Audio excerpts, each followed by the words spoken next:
State సెక్రటరీగా మరి brother KT Prasanna Kumar గారు ఉన్నారు. వారు ఇక్కడ సభ్యులుగా ఉన్నారు ఒకప్పుడు. మరి వారు మన మధ్యలో ఉండడం చాలా సంతోషం. మరి ఆయనతో నాకు చాలా ఆత్మీయమైనటువంటి అనుబంధం ఉంది. మరి దేవుడు నా పరిచర్ను బ్లెస్ చేశాడు అనడానికి బ్రదర్ యొక్క జీవితం కూడా మరి ఒక గొప్ప నాకు ఎంకరేజ్మెంట్. ఎందుకంటే ఆయన 150 కీర్తనలు కంఠాపాఠం చేశాడు. నాతో పరిచయం ఉన్నప్పుడు ఆ కంఠాపాఠం అనుభవం ఆయన నేర్చుకున్నాడు. మరి మొత్తం 150 కీర్తనలు ఆయన కంఠాపాఠం చేశాడు. కాబట్టి దేవుడు ఆయన ద్వారా కూడా అనేక మందిని ఈ కీర్తనల భాగంలో ప్రేరేపిస్తూ ఉన్నాడు. ఈ సమయాన్ని బ్రదర్కి అప్పచెప్తున్నాను. దేవుడు చేసినటువంటి ఆ యొక్క పరిచయం కొరకు దేవునికి కృతజ్ఞత. చేరవచ్చినటువంటి మీకందరికి కూడా ప్రభు నామమున వందనాలు తెలియజేస్తున్నాను. నేను 20 సంవత్సరముల క్రితం ఇక్కడ స్టేట్ బ్యాంక్లో పనిచేస్తున్నప్పుడు ఈ సంఘ సభ్యునిగా కొనసాగాను. పాస్టర్ గారు గాలి గంగరాజు గారి ఇన్స్పిరేషన్తో వాక్యాల కంఠాపాఠం చేయడం మొదలుపెట్టాను. దేవుని మహాకృపను బట్టి ఇందాక బ్రదర్ చెప్పినట్లుగా కీర్తనల గ్రంథం అంతటిని కూడా మెమరైజ్ చేయడానికి దేవుడు నాకు కృపనిచ్చాడు. దేవుడు వాగ్దానం చేశాడు, వాగ్దానం చేసిన దాన్ని నెరవేర్చాడు. ఇది మనుషులకు అసాధ్యమే, కానీ దేవునికి సమస్తము సాధ్యమైనటువంటి విషయం మనకందరికీ తెలుసు. మనుష్య జ్ఞానముతో మెమరైజ్ చేయాలంటే అది మన యొక్క తెలివికి, మన జ్ఞానానికి అది అందనిది, ఇంపాసిబుల్ టాస్క్ అనిపిస్తుంది. కానీ దేవుడు నాకు ఒక ఐగుప్తు దేశం నుండి ఇశ్రాయేలులను దేవుడు ఏ విధంగా నడిపించాడో ఆ యొక్క యథార్థ సంఘటనను విధంగా నేను మెమరైజ్ చేసినప్పుడు ఒక వచనం తర్వాత ఇంకొక వచనం ఏ విధంగా రావాలి, అది ఏ విధంగా అర్థం చేసుకోవాలి అనేటువంటి విషయాన్ని దేవుడు నాకు విపులంగా నాకు బోధించాడు. దేవుని మహాకృపను బట్టి 119 దావీదు కీర్తన నేను హైదరాబాద్లో పనిచేస్తున్నప్పుడు 3 పెద్ద సంఘాల్లో వారు నాకు ఆదివారము దానిని చెప్పడానికి దేవుడు అనుమతినిచ్చారు. నేను ఆ యొక్క సంఘాల్లో చెప్పినప్పుడు వాళ్ళు ఆశ్చర్యపోయారు. ఏంటంటే యంగ్స్టర్స్గా ఉన్నప్పుడు పిల్లలు చాలా చురుకుగా ఉంటారు. వాళ్ళు దాన్ని మెమరైజ్ చేయడం అంటే వాళ్లకు కష్టం కాదు, వాళ్ళు చేయగలుగుతారు. కానీ గంగరాజు బ్రదర్ కంటే నేను 3 సంవత్సరాలు పెద్దవాడిని, 67 సంవత్సరాలు నా వయసు. నేను 50 సంవత్సరములు అయిన తర్వాత నేను ఈ యొక్క మెమరైజేషన్ మొదలుపెట్టాను.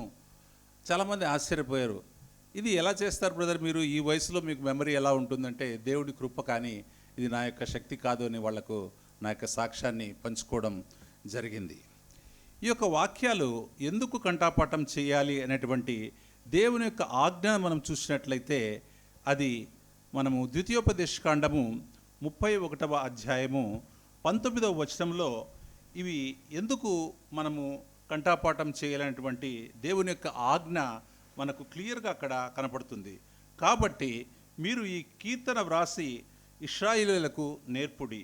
ఈ కీర్తన ఇశ్రాయేలీయుల మీద నాకు సాక్షాత్తముగా నున్నట్లు దానిని వారికి కంఠపాఠముగా చేయించుము. కంఠపాఠముగా చేయించుము అని నాకైతే తెలియదు, బైబిల్ గ్రంథంలో ఎక్కడన్నా వ్రాయబడి ఉందో ఏమో కానీ ఈ యొక్క పాత నిబంధన గ్రంథంలో దేవుని ఆజ్ఞగా దేవుడు మనకి ఇచ్చి ఉంటున్నాడు. కాబట్టి మనము 10 ఆజ్ఞలు పాటించినట్లుగా, అదేవిధంగా యేసు ప్రభువు వారు చెప్పినటువంటి ఆజ్ఞలు జాగ్రత్తలు మనం పాటించినట్లుగా ఈ యొక్క ఆజ్ఞను కూడా మనము పాటించబద్ధులమై ఉంటున్నాము.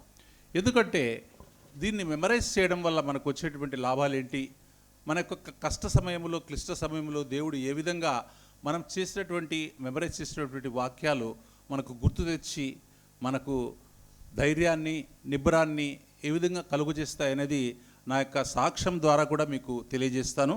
ఈ యొక్క వాక్యంలో మనము గమనించినట్లయితే, కాబట్టి మీరు ఈ కీర్తన వ్రాసి ఇశ్రాయేలుకు నేర్పుడి.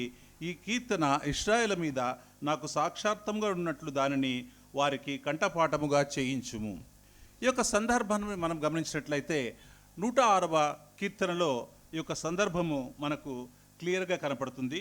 106వ కీర్తన మనం గమనించినట్లయితే 10వ వచనంలో వారి పగవారి చేతిలో నుండి వారిని రక్షించెను, శత్రువులు చేతిలో నుండి వారిని విమోచించెను. నీళ్లు వారి శత్రువులను ముంచివేసెను, వారిలో ఒక్కడైనను మిగిలి ఉండలేదు. అప్పుడు వారు ఆయన మాటలు నమ్మిరి, ఆయన కీర్తి గానము చేసిరి. ఇక్కడ సందర్భం మనం గమనించినట్లయితే ఐగుప్తు దేశం నుండి ఇశ్రాయేలు నడిపించినప్పుడు దేవుడు ఆ యొక్క ఎర్ర సముద్రమును పాయలుగా చేసి వారిని ఆ యొక్క సముద్రం మధ్యలో నుండి నడిపించినప్పుడు వారు అద్దరికి చేరారు. ఆ సముద్రంలోనే నడి మధ్య నుండి ఐగుప్తీయులు కూడా వాళ్ళు వచ్చినప్పుడు వారి పగవారందరూ కూడా దేవుడు ఆ సముద్రంలో ముంచివేసెను, వారిలో ఒక్కడైనను మిగిలి ఉండలేదు అనేటువంటి వాక్యం ఇక్కడ మనం గమనించవచ్చు. ఈ యొక్క అద్భుతాన్ని కళ్ళారా చూసినటువంటి ఇశ్రాయేలీయులు వారు దేవుని నామాన్ని స్తుతించారు. అదే ఈ కీర్తన. కాబట్టి ఈ కీర్తన రాసి దానిని ఇశ్రాయేలీయులకు కంఠపాఠము చేయించుము అని మోషేకు దేవుడు ఆజ్ఞ ఇచ్చినట్లుగా చూస్తాం. ఎందుకు ఆ విధమైనటువంటి ఆజ్ఞ దేవుడు ఇచ్చాడు అంటే, మనుషులమైన మనం ఏంటంటే ఒక గొప్ప అద్భుతం దేవుడు చేశాడంటే దాన్ని వెంటనే మర్చిపోయేటువంటి నైజము స్వభావం కలిగినటువంటి వ్యక్తులుగా ఉంటున్నాం. ఇక్కడ మనం చూసినట్లయితే ఈ యొక్క 12వ వచనంలో అప్పుడు వారు ఆయన మాటలు నమ్మిరి, ఆయన కీర్తి గానము చేసిరి అని వ్రాశారు. నెక్స్ట్ వచనానికి వచ్చేతలకే అయినను వారు ఆయన కార్యములను వెంటనే మర్చిపోయిరి, ఆయన ఆలోచన కొరకు కనిపెట్టుకొనకపోయిరి. ఇది ఎంత దౌర్భాగ్యమైన పరిస్థితి అండి. ఇశ్రాయేలు గొప్ప అద్భుతాన్ని, ఆ యొక్క ఎర్ర సముద్రమును పాయలుగా చేసేటువంటి అద్భుతాన్ని చూసి కీర్తించినటువంటి ఆ యొక్క ఇశ్రాయేలులే కొన్ని దినములైన తర్వాతనే, ఎక్కువ సమయం కూడా సంవత్సరాలు కూడా కాదు, కొన్ని దినములైన తర్వాతనే ఆయన చేసిన కార్యములను మర్చిపోయినట్లుగా మనం చూస్తున్నాం. కాబట్టి దేవుడు మన జీవితంలో చేసినటువంటి కార్యములు మనం ఎప్పుడు కూడా మర్చిపోకుండా దాన్ని కొనసాగించాలి అంటే మనము దేవుని వాక్యాలు ఎల్లప్పుడూ కూడా మనము జ్ఞాపకం చేసుకుంటూ ఉండాలి, దాన్ని మనము నెమరువేస్తూ ఉండాలి. ఎందుకంటే ఎంత కంఠపాఠం చేసినప్పటికీ కూడా మనం దాన్ని డైలీ చెప్పకుండా పోతే అవి వెళ్ళిపోతాయి. నాకు తెలిసిన ఒక దైవజనుడు, ఇంటర్నేషనల్ ప్రీచర్ ఉన్నాడు. ఆయన 119 దావీదు కీర్తన నేను చెప్పిన దాన్ని బట్టి ఆయన కంఠపాఠం చేశారు.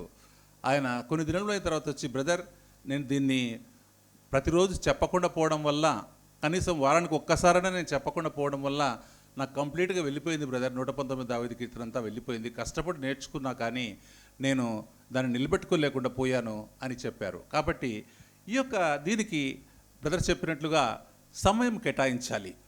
మనము దేవుడు మనకిచ్చినటువంటి ఈ యొక్క రాబడిలో 10% మనం ఇస్తున్నాం, మంచిదే.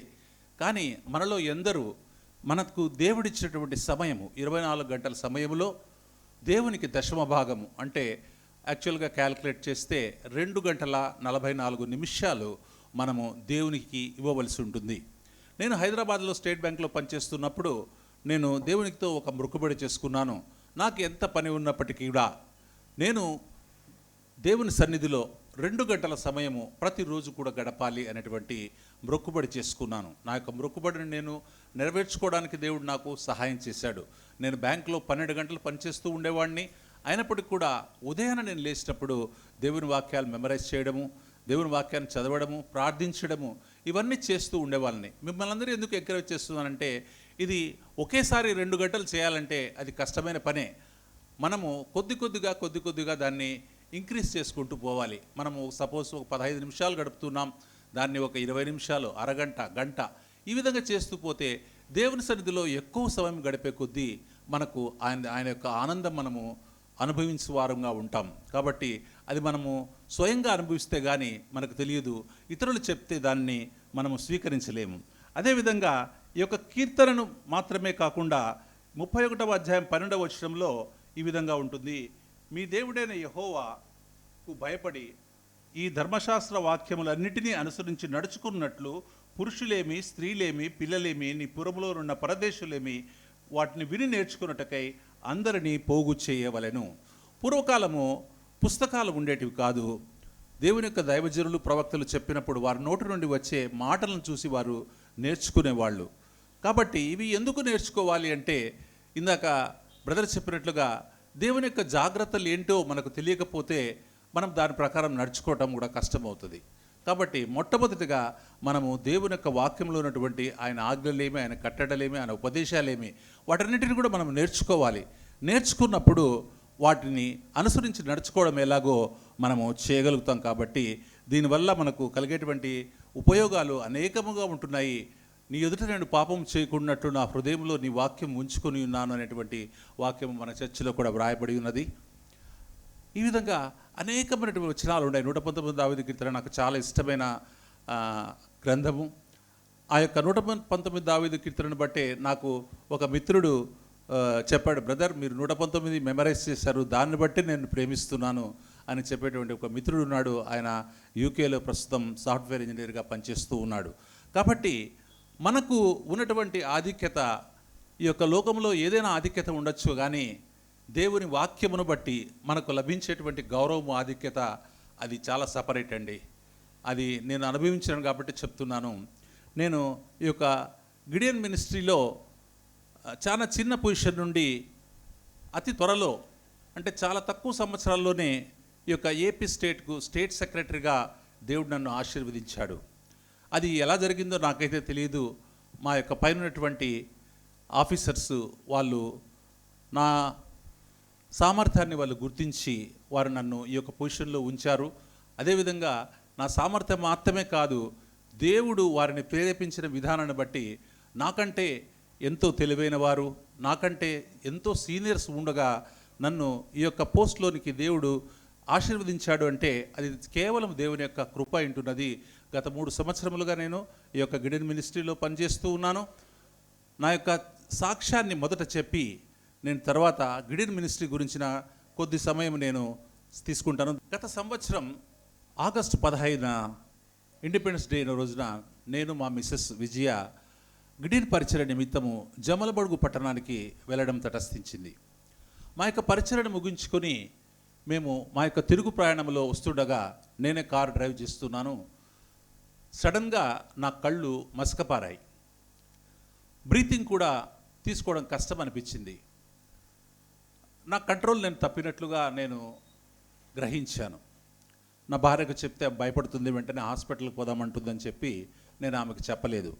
మనసులోనే దేవునికి ప్రార్థించుకున్నాను, దేవా ఇది ఏం జరుగుతుందో నాకైతే అర్థం కావడం లేదు, దయచేసి ఈ కారును మీరే కంట్రోల్ చేయాలి, మీ మీద కంప్లీట్గా భారం వేసి నేను ఈ కారు డ్రైవ్ చేస్తున్నాను, నాకైతే ఫుల్ కాన్షియస్నెస్ లేదు, సెమీ కాన్షియస్ కండిషన్లో కారు డ్రైవ్ చేయడం చాలా కష్టమైన పని, ప్రమాదకరమైన పని, అయినా కూడా దేవుని మీద భారం వేసి ప్రార్థించినప్పుడు దేవుడు నన్ను క్షేమంగా కడప పట్టణానికి నడిపించడం జరిగింది. ఇది అయిన తర్వాత 16వ తారీఖున కూడా నేను చాలా అనీజీగా ఉన్నాను, సరిగా బ్రీతింగ్ కూడా తీసుకోలేని పరిస్థితిలో ఉంటుండగా 17వ తేదీన మా మిస్సెస్ ఇంకా నేను చెప్తే ఇతను వినేటట్లు లేడు అని చెప్పేసి మాకు తెలిసినటువంటి ఒక డాక్టర్ విజయ్ కుమార్ గారని చెప్పేసి రిమ్స్లో అసిస్టెంట్ ప్రొఫెసర్గా పనిచేస్తున్నారు, ఆయనకు ఫోన్ చేసింది. వారి తండ్రి మోహన్ రావు గారని మా యొక్క గిడియన్ మినిస్ట్రీలోనే ఆయన ఒక రీజనల్ డైరెక్టర్గా పనిచేస్తున్నారు. ఆయన కూడా ఆ సమయంలో వారితో పాటు ఉండడం బట్టి వారిద్దరూ కూడా వెంటనే పరిగెత్తుకొని వచ్చి నన్ను కారులో రిమ్స్కు తీసుకువెళ్ళి అక్కడ ఈసీజీ తర్వాత ఈకోగ్రామ్ 2 చేయించారు. చేస్తే ఈకోలో బయటపడింది ఏంటంటే నాకు వచ్చింది మ్యాసివ్ హార్ట్ అటాక్. నాకైతే తెలియదు అది హార్ట్ అటాక్ అని. మ్యాసివ్ హార్ట్ అటాక్ వచ్చిందని తెలిసింది. వెంటనే ఒక ప్రైవేట్ క్లినిక్కి వెళ్ళి అక్కడ స్టంట్ వేయడం జరిగింది. యాంజియోగ్రామ్ తీస్తే అక్కడ 3 బ్లాక్స్ ఉన్నట్లుగా వారు గుర్తించారు. ఆ యొక్క 3 బ్లాక్స్లో కూడా ఒక బ్లాక్ 99% అంటే కంప్లీట్గా మూసివేయబడింది. కాబట్టి నాకు ఈ యొక్క మ్యాసివ్ హార్ట్ అటాక్ వచ్చినట్లుగా వాళ్ళు చెప్పారు. డాక్టర్ గారు మా ఫ్యామిలీ మెంబర్స్తో మాట్లాడుతూ ఈయన 3 రోజులైన తర్వాత ఈ యొక్క మ్యాసివ్ హార్ట్ అటాక్ వచ్చిన తర్వాత 3 రోజులు ఈయన ఎలా బ్రతికాడు, ఇది చాలా ఇంపాసిబుల్ విషయం, మెడికల్ హిస్టరీలో చాలా ఇంపాసిబుల్ విషయం. 3 రోజుల తర్వాత బ్రతికాడు. గోల్డెన్ మూమెంట్స్ అంటే హార్ట్ అటాక్ వచ్చిన తర్వాత కొన్ని నిమిషాల లోపుగానే ఆ యొక్క ట్రీట్మెంట్ జరగాలి, అలా జరగని పక్షంలో మనిషి బ్రతకడం కష్టం. ఆ విధంగా డాక్టర్ చెప్పినప్పుడు నాకు అనిపించింది నా దేవుడు సజీవుడు, ఆయన అనుకుంటే బ్రతికించగలడు అనేటువంటి విషయము నాకు బోధపడింది. ఇక్కడ కీర్తనల గ్రంథము 94:17లో ఉన్నటువంటి వాక్యం నాకు జ్ఞాపకం వచ్చింది. కీర్తనలు 94:17లో ఏముంటుందంటే, యెహోవా నాకు సహాయము చేసి ఉండని ఎడల నా ప్రాణము శీఘ్రముగా మౌనమందు నివసించి ఉండును, నా కాలు జారననుకొనగా యెహోవా నీ కృప నన్ను బలపరచుచున్నది. దేవుడు నాకు సహాయం చేయకుండా ఉన్నట్లయితే నేను ఇక్కడ మీ మధ్యన నిలబడి సాక్ష్యం ఇచ్చేవాడిని కాదు. దేవుడు నాకు సహాయం చేశాడు. దీనికి కూడా ఎందుకు సహాయం చేశాడనే దానికి కూడా నేను దేవుని సన్నిధిలో ప్రార్థించినప్పుడు దేవుడు నాకు బయలుపరిచాడు. మీకు ఆయుష్ను పొడిగించాడు అనేది కూడా నేను చూసినట్లయితే ఇక్కడ నాకు స్టంట్ వేసినప్పుడు ఏమైందంటే, ఒక స్టంట్ ఈజీగా వేశారు కానీ ఇంకొక స్టంట్ వేయడానికి ఆ డాక్టర్ గారు కొద్దిగా ఎక్కువ స్ట్రెయిన్ ఇచ్చాడు. దాంతో ఏమైందంటే ఆ స్ట్రెయిన్ ఇవ్వడం వలన ఆ స్టంట్ వేయలేకపోయాడు సరికదా. దానివల్ల నాకు కీడు జరిగింది. దాంట్లో ఏంటంటే ట్రోపోనిన్ లెవెల్స్ అనేటివి ఉంటాయి బ్లడ్లో. ఆ ట్రోపోనిన్ లెవెల్స్ <1 ఉండాలి. ఆ <1 ఉండకుండా అది ఎక్కువ వచ్చిందంటే నాకు థౌజండ్స్లోకి వెళ్ళిపోయింది అది ట్రోపోనిన్ లెవెల్స్. ఈ విషయం నేను బెంగళూరుకు నారాయణ హృదయాలకు వెళ్ళేంత వరకు కూడా నాకు తెలియదు. వాళ్ళు పరీక్ష చేసి ఏంటి ట్రోపోనిన్ లెవెల్స్ ఇంత థౌజండ్స్లోకి వచ్చాయి, అందువల్లనే మీకు మ్యాసివ్ హార్ట్ అటాక్ వచ్చింది, దాన్ని ఫస్ట్ కంట్రోల్ చేసి తర్వాత మేము సర్జరీ చేస్తామని చెప్పేసి వాళ్ళు అబ్జర్వేషన్లో పెట్టారు. దగ్గర దగ్గర ఒక 20 days అబ్జర్వేషన్లో ఉన్నాను. అబ్జర్వేషన్లో ఉన్న సమయంలో కూడా దేవుడు నాకు ఇచ్చిన తలంపులు బట్టి అక్కడ కూర్చొని దేవుని వాక్యాలు మెమరైజ్ చేయడానికి, రాయడానికి కూడా దేవుడు నాకు కృపనిచ్చాడు. ఇవంతా ఎందుకు చెప్తున్నానంటే, ఆ యొక్క దేవుని వాక్యాలు మన కష్ట సమయంలో, మనము ధైర్యం కోల్పోయే సమయంలో ఏ విధంగా మనకు అవి గుర్తు వచ్చినప్పుడు అవి ఏ విధంగా మనకు ఆదరణ కలిగిస్తాయి అనేటువంటి విషయం మీకు తెలియజేస్తున్నాను. నేను హాస్పిటల్లో ఉన్నప్పుడు ఇక సర్జరీకి వెళ్ళవలసిన సమయం వచ్చినప్పుడు నేను దేవునికి ఒక ప్రార్థన చేశాను. యేసుక్రీస్తు ప్రభువుల వారు తాను అప్పగింపబడటకు ముందుగా యోహాను సువార్త 17వ అధ్యాయము 4వ వచనములో ఈ విధంగా ఉంటుంది, చేయుటకు నీవు నాకు ఇచ్చిన పని సంపూర్ణముగా నెరవేర్చి భూమి మీద నిన్ను మహిమపరచితిని. అదేవిధంగా లూకా సువార్త 1:23లో జకర్యా తన పరిచర్యను ముగించిన తర్వాత అతడు సేవ చేయు దినములు సంపూర్ణమైనప్పుడు తన ఇంటికి వెళ్ళెను. ఈ యొక్క వాక్యాలు నేను గమనించినప్పుడు నాకు అనిపించింది, నా యొక్క పరిచర్య ముగిసిపోయిందేమో, కాబట్టి దేవుడు నన్ను తన మహిమలోకి పిలుచుకోవాలని ఉన్నాడేమో అనేటువంటి ఆలోచన కూడా ఒకటి వచ్చింది. అయితే నాకు దేవుడు ఇంకొక వాక్యం ద్వారా దేవుడు నన్ను బలపరిచాడు. అది కీర్తనల గ్రంథము 118వ అధ్యాయము 17వ వచనంలో ఇలాగుంటుంది, నేను చావను, సజీవుడనై యెహోవా క్రియలు వివరించెదను. కాబట్టి నేను చావలసిన సమయము ఇంకా ఆసన్నం కాలేదు. ఇది ఒక సైతాను శోధన కావచ్చు, అది నా యొక్క ఆరోగ్య విషయంలో ఏ విధంగా జరిగిందో నాకైతే తెలియదు. కానీ దేవుడు నాకు ఈ యొక్క వాక్యాల ద్వారా నేను మెమరైజ్ చేశాను కాబట్టి ఈ యొక్క వాక్యాలు నన్ను బలపరిచాయి. అదేవిధంగా ఆపరేషన్కు స్ట్రెచర్ మీద తీసుకొని వెళ్తుండగా నేను ప్రార్థన చేశాను, దేవా నాకు ఒక మంచి వాగ్దానాన్ని అనుగ్రహించండి, ధైర్యం సడలకుండా నీ మీద కంప్లీట్గా ఆధారపడి ఈ యొక్క సర్జరీకి వెళ్ళడానికి నాకు ఒక మంచి వాక్యాన్ని, మంచి వాగ్దానాన్ని నాకు దయచేయమని నేను ప్రార్థించినప్పుడు దేవుడు నాకు కీర్తనల గ్రంథము 68వ అధ్యాయం 28వ వచనం, కీర్తనలు 68:28వ వచనంలో ఈ విధంగా ఉంటుంది, నీ దేవుడు నీకు బలము కలుగ నియమించి ఉన్నాడు, దేవా నీవు మా కొరకు చేసిన దానిని బలపరచుము. అంటే ఆల్రెడీ దేవుడు ఈ కార్యం జరిగించుంటున్నాడు, ఈ సర్జరీని ఆల్రెడీ జరిగించుంటున్నాడు. కేవలము ఈ సర్జన్స్ ఆ యొక్క పనిని చేయాలి అంత మాత్రమే. కాబట్టి దేవుడు ఆ విధంగా నన్ను బలపరిచి ఆ యొక్క ఆపరేషన్ అంతట్లో కూడా నాకు ఎటువంటి పెయిన్ లేకుండా ఆ యొక్క ఆపరేషన్ సక్సెస్ చేయడానికి దేవుడు కృపనిచ్చాడు. అదేవిధంగా 5 రోజులు ఐసీయూలో ఉన్న తర్వాత ఇంకా 5 రోజులు అబ్జర్వేషన్లో ఉన్న తర్వాత నన్ను డిశ్చార్జ్ చేసి పంపించారు. నేను డిశ్చార్జ్ అయిన వచ్చిన తర్వాత మినిస్ట్రీ యొక్క భారం నా మీద ఎంతగా ఉందంటే, మా యొక్క గిడెన్ మినిస్ట్రీలో కొన్ని టైమ్స్ ఉంటాయి, ఆ టైమ్స్లో మేము పని చేయకపోతే అది మినిస్ట్రీకి చాలా వ్యతిరేకంగా ఉంటుంది. అంటే మాకు ఈ సంవత్సరం ఏమైందంటే అక్టోబర్ 31వ తారీఖు లోపల రెన్యువల్స్ చేస్తే అది 1800 లోపలే మన అమౌంట్తోనే మనం చేయవచ్చు. ఆ డేట్ దాటిన తర్వాత 2100 అంటే 300 రూపాయలు ఎక్స్ట్రా పే చేయవలసి వస్తుంది అనేటువంటి ఇన్స్ట్రక్షన్ ఉండడాన్ని బట్టి నా యొక్క సర్జరీని కూడా నేను పక్కన పెట్టాను. సర్జరీలో విజయం చేసినటువంటి దేవుడు, నాకు ఆరోగ్యాన్ని ఇచ్చిన దేవుడు పని చేయడానికి కూడా నాకు శక్తినిస్తాడని నేను పరిపూర్ణమైన విశ్వాసంతో అక్టోబర్ నెలాఖరు నుండే మినిస్ట్రీలో పనిచేయడం మొదలుపెట్టాను. నాకు సర్జరీ అయింది సెప్టెంబర్ 7th అయింది. అక్టోబర్ నెలాఖరంటే దాదాపుగా ఒక నెల మాత్రమే నేను రెస్ట్ తీసుకున్నాను. చాలా బలహీనంగా ఉన్నాను. అయినప్పటికీ కూడా దేవుడు తన యొక్క వాగ్దానం ద్వారా నన్ను బలపరిచి మినిస్ట్రీలో ఎక్కువగా పనిచేయడానికి, అంటే మా మినిస్ట్రీలో ఎక్కువగా ఫోన్లో మాట్లాడవలసి వస్తుంది, వాట్సాప్ మెసేజ్ పంపాల్సి వస్తుంది. ఈ పరిచర్యలో దేవుడు నన్ను గొప్పగా వాడుకొని స్టేట్ అంతట్లోనే కాకుండా మన యొక్క ఆంధ్రప్రదేశ్ స్టేట్ను నేషన్లోనే నెంబర్ 1 పొజిషన్లో ఉంచడానికి దేవుడు నన్ను వాడుకున్నాడు. ఇప్పుడు మా యొక్క పరిచర్య చాలా అభివృద్ధి చెందింది. గిడియన్ మినిస్ట్రీ గురించి నేను కొన్ని విషయాలు పంచుకొని నేను ముగిస్తాను. ఈ యొక్క గిడియన్ మినిస్ట్రీ అనేది ఒక అంతర్జాతీయ పరిచర్య. ఇది మీకు అందరికీ తెలుసు, ఇది దేవుని వాక్యాన్ని ఉచితంగా పంచిపెట్టేటువంటి పరిచర్య. దేవుని కొరకు ఆత్మలను సంపాదించాలి అనేటువంటి ఏకైక లక్ష్యంతో ప్రారంభించినటువంటి ఇంటర్నేషనల్ పరిచర్య. జీవవాక్యమును ఉచితంగా పంచిపెట్టుట అనేటువంటి ఈ యొక్క పరిచర్యను మేము క్రమబద్ధంగా, అంటే కొరింథీయులకు రాసిన మొదటి పత్రిక 14వ అధ్యాయం 40వ వచనంలో ఈ విధంగా ఉంటుంది: సమస్తమును క్రమముగాను మర్యాదగాను జరిగించేటువంటి పరిచర్య.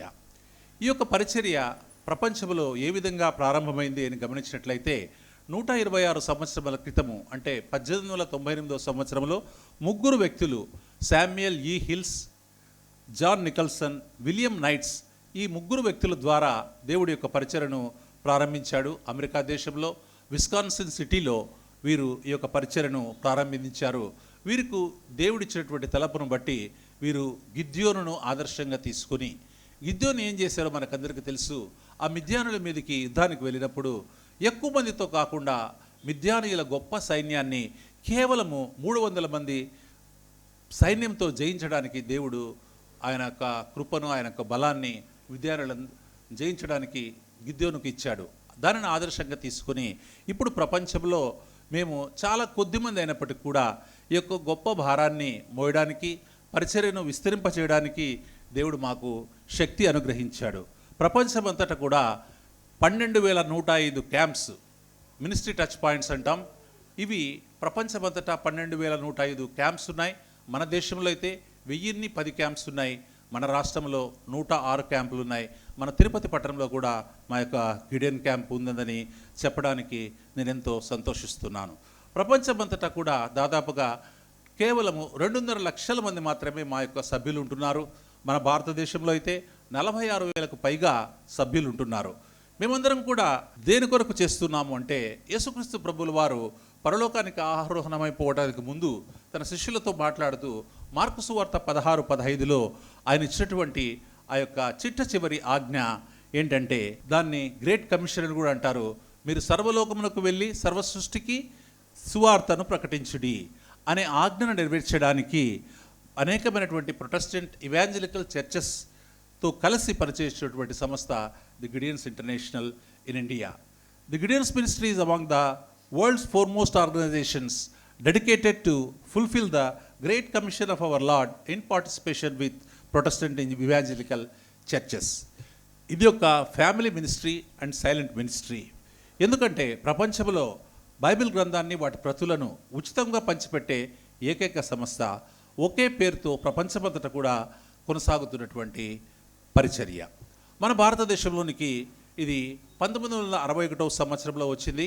మన మెట్రో సిటీస్ అయినటువంటి న్యూఢిల్లీ, కల్కటా, అదేవిధంగా ముంబై, చెన్నై, హైదరాబాద్, ఈ యొక్క 5 పట్టణాల్లో క్యాంప్స్ ప్రారంభించడం జరిగింది. తర్వాత మా యొక్క నేషనల్ హెడ్ క్వార్టర్స్ కూడా ఇప్పుడు ప్రభు కృపను బట్టి మన తెలంగాణలో ఉంటున్నది, కంబైన్డ్ స్టేట్లో అంటే ఆంధ్రప్రదేశ్లో, హైదరాబాద్లో ఉంటున్నది. మొత్తం మన దేశానికి కావాల్సినటువంటి బైబిల్స్ అన్నీ కూడా అక్కడి నుంచే వారు పంపిస్తూ ఉంటారు. కాబట్టి ఇది ఎందుకు చెప్తున్నానంటే, ఈ యొక్క పరిచర్య ప్రపంచమంతటా ఇంతవరకు 250 కోట్లకు పైగా ప్రతులను ఉచితంగా పంచిపెట్టడం జరిగింది. మొదటిసారి 100 కోట్ల ప్రతులను పంచిపెట్టడానికి మాకు 93 సంవత్సరాల ఎక్కువ కాలం పడితే, రెండవసారి 100 కోట్ల ప్రతులను పంచిపెట్టడానికి కేవలము 13 సంవత్సరాల కాలం మాత్రమే పట్టింది. ఎందుకంటే మేము ప్రతి సంవత్సరం కూడా ఈ యొక్క ఉచితంగా పంచిపెట్టేటువంటి బైబిల్స్ యొక్క సంఖ్యను మేము పెంచుకుంటూ పోతూ ఉన్నాం. కాబట్టి ఇది సాధ్యమైంది. ఇది వరల్డ్ వార్ టూ సమయంలో కూడా మా యొక్క పరిచర్య నిలిచిపోలేదండి. అప్పుడే ఎక్కువగా పరిచర్య జరిగింది. మిలిటరీ పర్సనల్ మధ్య అయితేనేమి, అదేవిధంగా యూత్ బర్త్డే అయితేనేమి కొత్త కొత్త ప్రతులను మేము ఇంట్రడ్యూస్ చేయడం జరిగింది, ఆ విధంగా చేయడం జరిగింది. అదేవిధంగా గత 2 సంవత్సరాలు మనం గమనించాం, కరోనా పాండమిక్లో కూడా మా యొక్క పరిచర్య నిలిచిపోలేదండి. కరోనా వారియర్స్కి అందరికీ కూడా మేము ఇవ్వడం జరిగింది. ఆ విధంగా గత 2 సంవత్సరాల్లో మేము 2 కోట్లకు పైగా ప్రతులను మన భారతదేశంలో పంచడం జరిగింది. ఇది ఎందుకు చెప్తున్నానంటే, ఈ యొక్క పరిచర్య చాలామందికి ఆశ్చర్యం అనిపించవచ్చు. ఒక బైబిల్ పంచడం వలన ఎలాగున దేవుడు మనుషులను రక్షించుకుంటాడు. ఒక సాక్ష్యాన్ని మీ ముందు ఉంచాలని నేను ఆశపడుచున్నాను. ఆ యొక్క సాక్ష్యం ఏమంటే, జేసీఎస్ ప్రసాద్ గారని ఒక సాఫ్ట్వేర్ ఇంజనీర్ వైజాగ్లో పనిచేస్తూ ఉన్నారు. ఆయన మంచి ఎగ్జిక్యూటివ్ పొజిషన్లో ఉన్నారు. ఆ పొజిషన్లో ఉన్నప్పుడు ఆయన తీసుకున్న కొన్ని నిర్ణయాలను బట్టి వారి యొక్క కంపెనీకి ఎంతగానో వారికి లాస్ వచ్చింది. దానిని బట్టి ఆయనను ఎంక్వైరీ చేసి వాళ్ళ యొక్క పై అధికారులు ఏం చేశారంటే, ఆయన ఉద్యోగం నుండి డిస్మిస్ చేయడం మాత్రమే కాకుండా ఆయనకు శిక్ష పడినట్లు చేసి ఆయనను వైజాగ్ సెంట్రల్ జైల్లో నిర్బంధించడం కూడా జరిగింది. అక్కడికి మా యొక్క వైజాగ్ నార్త్ క్యాంప్ వాళ్ళు బైబిల్స్ తీసుకువెళ్ళి ఆయనకు ఒక ఇంగ్లీషు ఒక తెలుగు బైబిల్స్ను ఆయనకు ఇవ్వడం జరిగింది. ఆ యొక్క బ్రాహ్మణుడు ఆ యొక్క వాక్యాన్ని చదవడం స్టార్ట్ చేశారు. కొంతకాలమైన తర్వాత ఒక స్నేహితుని ద్వారా ఆయన బెయిల్ మీద బయటకు వచ్చారు. వచ్చిన తర్వాత దేవుని గురించి ఎక్కువగా తెలుసుకున్న వాళ్ళని చర్చిలో సభ్యత్వం తీసుకున్నారు. దేవుని బట్టి ఆయన రక్షింపబడ్డాడు. ఆయన కుటుంబం అంతా కూడా రక్షింపబడింది. తర్వాత ఆయనకు ఫైనల్ జడ్జిమెంట్ ఇచ్చే రోజు వచ్చినప్పుడు జడ్జి గారు ప్రసాద్ గారిని పిలిచి, ప్రసాద్ గారు, మీ మీద అనేకమైన నేరాలను మీ కంపెనీ మోపుతుంది, దీనికి మీ సమాధానం ఏమిటి అని ఆయన ప్రశ్నించినప్పుడు ప్రసాద్ గారు, అయ్యా, నేను ఈ యొక్క పొరపాట్లన్నీ కూడా నేను చేశాను అని నిర్భయంగా ఒప్పుకున్నాడు. అప్పుడు జడ్జి గారు కూడా దేవుడు ఆయన హృదయాన్ని కరిగించి ఆయనకు ఏ శిక్ష లేకుండా ఆయనను విడుదల చేస్తున్నానని చెప్పేటువంటి జడ్జిమెంట్ను దేవుడు ఆ యొక్క జడ్జి గారి ద్వారా ఆయనకు అనుగ్రహించాడు. ఆయన కుటుంబం అంతా కూడా మా యొక్క గిడియన్ పరిచర్యలో ఉంది. ఏ క్యాంప్ అయితే ఆయనకు వైజాగ్ నార్త్ క్యాంప్ ఆయనకు ఈ యొక్క బైబిల్ను ఉచితంగా ఇచ్చి ఆయనను ప్రభువులోకి నడిపించిందో, ఇప్పుడు ఆ సేమ్ క్యాంపులో ఆయన క్యాంప్ ప్రెసిడెంట్గా కొనసాగుతున్నాడు. ఇలాగే కాకుండా ఇంకా చాలామంది సాక్ష్యాలు ఉన్నాయి. చాలామంది హంతకులు బైబిల్స్ తీసుకున్నప్పుడు వారి యొక్క శిక్షాకాలం ముగించబడే లోపల దేవుణ్ణి రక్షకుడుగా అంగీకరించడం మాత్రమే కాకుండా వాళ్ళు బయటకు వచ్చిన తర్వాత పాస్టర్స్గా, సంఘ కాపరులుగా కూడా ఉన్నటువంటి సాక్ష్యాలు మా వద్ద చాలా ఉన్నాయి. గిడియన్స్ అంటే ఎవరు అని మనం చూసినట్లయితే, యేసుక్రీస్తు ప్రభువుల వారి కొరకు అన్యులను అనగా నిజదేవుని ఎరుగని వారిని ప్రభువుల వారి కొరకు సంపాదించడం, winnowing others to the lord Jesus. వీళ్ళు ఎక్కడ ఉంటారంటే స్థానికంగానే ఉంటారు. స్థానికంగా ఉన్నటువంటి సంఘాల్లో సభ్యులుగా ఉంటూ క్రీస్తు కొరకు అనేకమైనటువంటి ఆత్మలను సంపాదించాలి అనేటువంటి తపన కలిగిన వారుగా జీవిస్తూ ఉంటారు. అదేవిధంగా వీరు ఎక్కడ చేస్తారు, ఏం చేస్తారు అంటే, వీరు సంగమునకు వీలు కాని పరిస్థితులు, అంటే కొన్ని సువార్తను ప్రకటించలేని ప్రదేశాలు ఉన్నాయి. అటువంటి ప్రదేశాల్లో, అంటే for example schools and colleges, educational institutions, hospitals, jails, అదేవిధంగా పోలీస్ స్టేషన్స్, ఫైర్ స్టేషన్స్ అనేటువంటి ప్రదేశాల్లోకి వెళ్ళి అక్కడ మేము పర్మిషన్స్ తీసుకొని ఈ యొక్క బైబిల్స్ పంచిపెట్టడం జరుగుతూ ఉంటుంది. మా సంస్థలో స్త్రీలకు కూడా సభ్యత్వం ఉంది. వారిని యాక్సిలరీస్ అంటారు. గిడియన్ యొక్క భార్యనే యాక్సిలరీ అని అంటూ ఉంటారు. వారు ఏం చేస్తుంటారా అంటే, సంఘం కొరకు, సంఘ కాపురల కొరకు, పరిచర్య కొరకు ప్రార్థన చేస్తూ ఉంటారు. Auxiliaries on their knees keep Gideons to stand on their feet అనేటువంటి సామెత మా యొక్క గిడియన్ పరిచర్యలో ఉంది. సహోదరులు చేసేటువంటి ప్రార్థన బలము, దాన్ని గిడియన్స్కు వారు ధైర్యంగా ఈ యొక్క పరిచర్య చేయడానికి దేవుడు సహాయం చేస్తున్నాడు. అంతేకాకుండా పురుషులకు ప్రవేశం లేనటువంటి ప్రదేశాల్లో, అంటే మెటర్నిటీ వార్డ్స్, అదేవిధంగా గర్ల్స్ స్కూల్స్ అండ్ కాలేజెస్, అదేవిధంగా nursing colleges, girls and women colleges, హాస్టల్స్లో, ఉమెన్స్ బ్యారక్స్లో, జైల్స్లో కూడా ఈ సహోదరులు వెళ్ళి అక్కడ పంచిపెడుతూ ఉంటారు.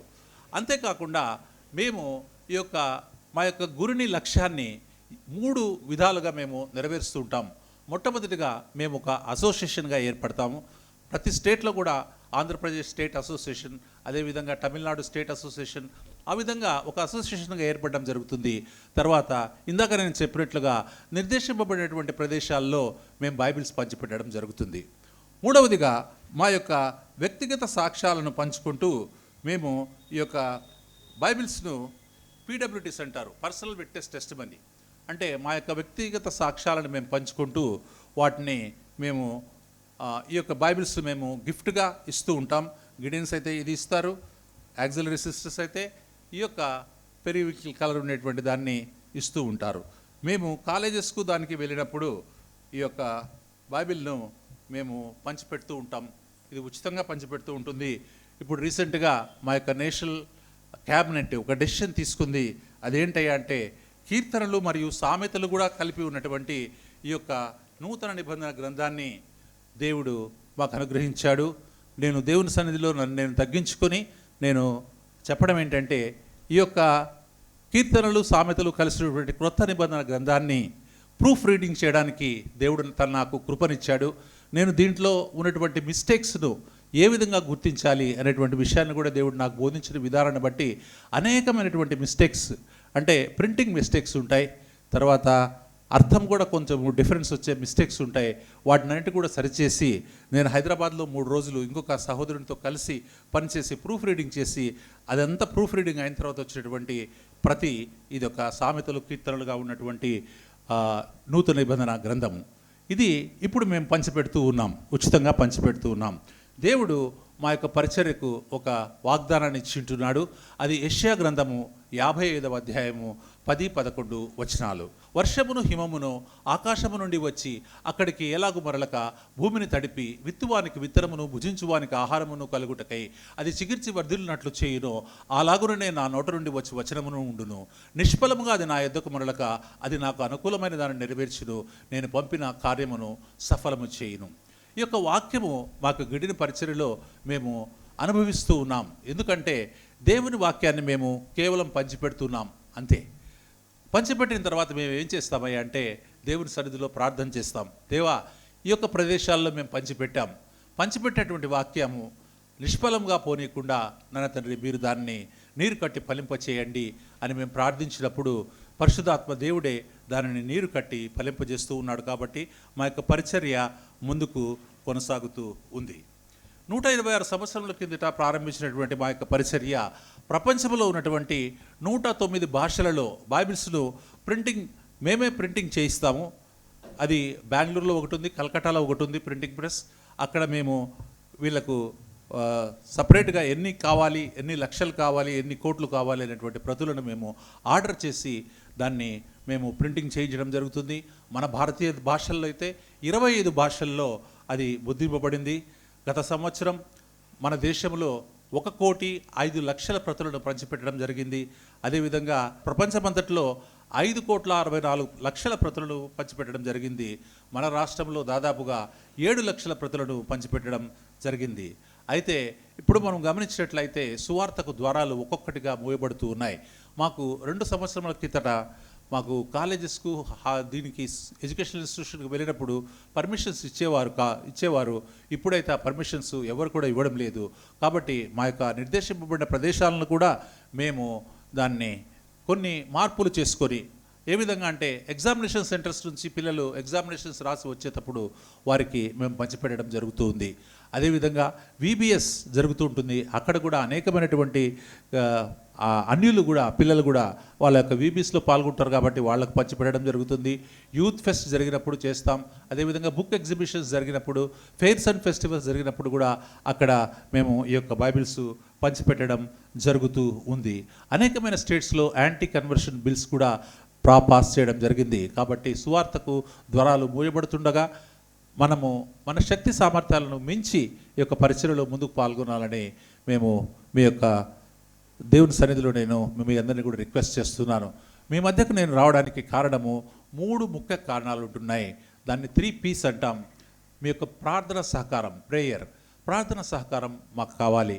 మీ యొక్క కుటుంబ వ్యక్తిగత ప్రార్థనల్లో, అదేవిధంగా సంఘ ప్రార్థనల్లో గిడియన్ మినిస్ట్రీ జ్ఞాపకం చేసుకొని దాన్ని ఎత్తిపట్టుకొని ప్రార్థించాలని నేను రిక్వెస్ట్ చేస్తున్నాను. మీరు కూడా ఒకవేళ మీకు భారం కలిగినట్లయితే, దేవుడు ప్రేరేపించినట్లయితే మీరు కూడా ఈ యొక్క గిడియన్ మినిస్ట్రీలో సభ్యులుగా చేరవచ్చును. దీనికి కావాల్సిన అర్హత ఏంటంటే కేవలము సంఘములో సభ్యత్వం కలిగి ఉండాలి. అదేవిధంగా మారు మనసు అనుభవం కలిగినటువంటి వృత్తి వ్యాపారాలు చేసే ఎవరైనా కూడా మా యొక్క పరిచర్యలో సభ్యులుగా చేరవచ్చు. ఈ యొక్క మేము ప్రింట్ చేయడానికి దాదాపుగా 40 రూపాయలు ఖర్చు అయ్యేది ప్రింటింగ్ కాస్ట్. అయితే ఇప్పుడు దాదాపుగా 50 రూపాయలు పైన అవుతుందని చెప్తున్నారు. ఈ యొక్క ప్రతిని మేము ప్రింట్ చేయడానికి 50 రూపాయలు ఖర్చు అవుతుంది. ఈ యొక్క ఖర్చును గిడియన్స్ అండ్ యాక్సిలరీస్గా మేమే కొంత భారం భరిస్తూ ఉన్నాం.